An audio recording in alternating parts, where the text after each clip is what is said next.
From the moment our great president announced that he would run to serve our country, the shadow force has done everything in its power to change what God had set forth. With a government that had covertly been tainted over the years, an outsider was chosen to change the game and begin a movement to remove this disease, give the people back what had been taken from them, and preserve the rights given to us by God. Many men have tried to make this change in the past and were removed in one way or the other. However, this time, the game was known, and this war had been planned long before 2015. With the media well in the pocket of the antagonist and almost every politician either in bed with or extorted by the enemy, our great president still managed not only to win the election, but to fulfill more than just what he had promised the American people. But what most do not realize is what he is accomplishing outside of the public view. This will truly be his greatest achievements, and what will change our lives and history in ways that we never realized possible. He will be victorious in a centuries-long war between darkness and light that very few even knew existed. Although many days appear like a total defeat to the American patriot and the patriots around the world, President Trump maintains the confidence of a man that won the war, and that is because he already has. To make it easier to see what's happening, you must first understand how Trump operates, with moves straight out of Sun Tzu's Art of War.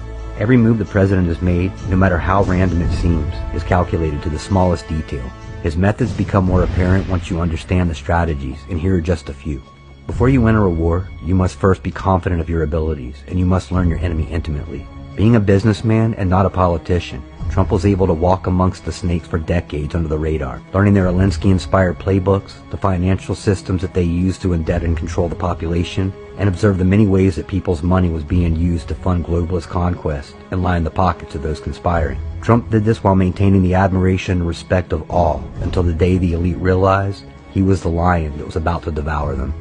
Victorious winners win first, and then go to war, and Trump had this war won before he even entered the battlefield in 2016. Great leaders have already calculated possible casualties, and have heroes like Seth Rich, Julian Assange, and General Flynn who are willing to lose their battle in order to expose the enemy, their intentions, so that we can win the war.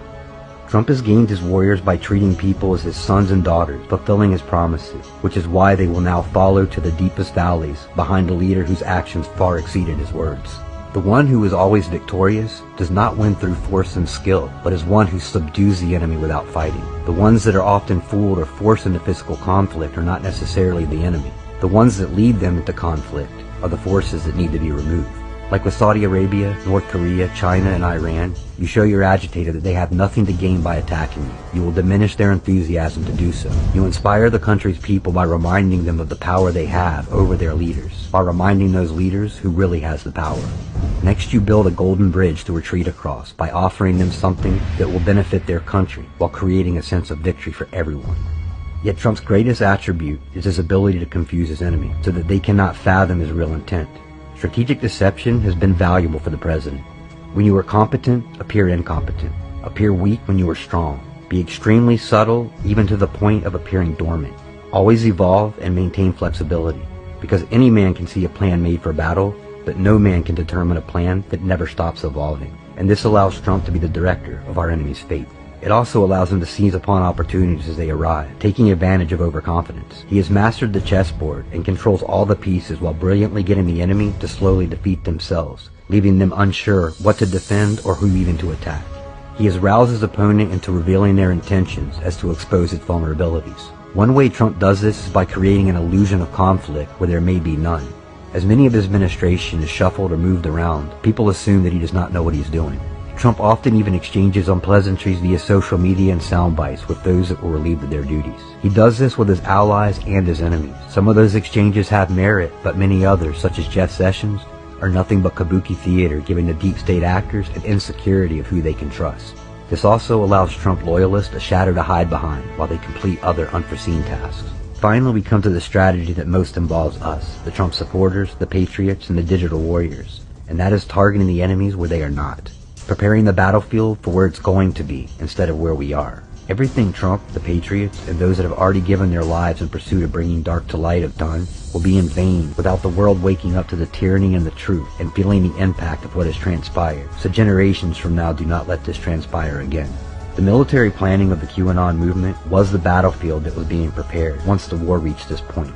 The information that has been archived and prepared through threads, videos, podcasts, and blogs reaches new eyes every day, despite the media push to portray us as violent conspirators. However, the number of new eyes fades in comparison to the amounts of viewers that will be searching for truth in this coming year. Many people that were on the fence will support Trump fully.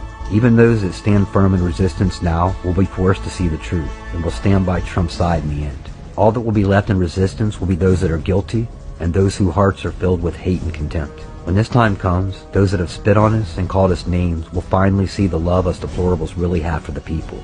All people. They will see that our fists aren't clenched, but our arms will be open. We will not harp on the past, but we will move forward together, without division, without judgment, without hesitation, but with one common goal: freedom.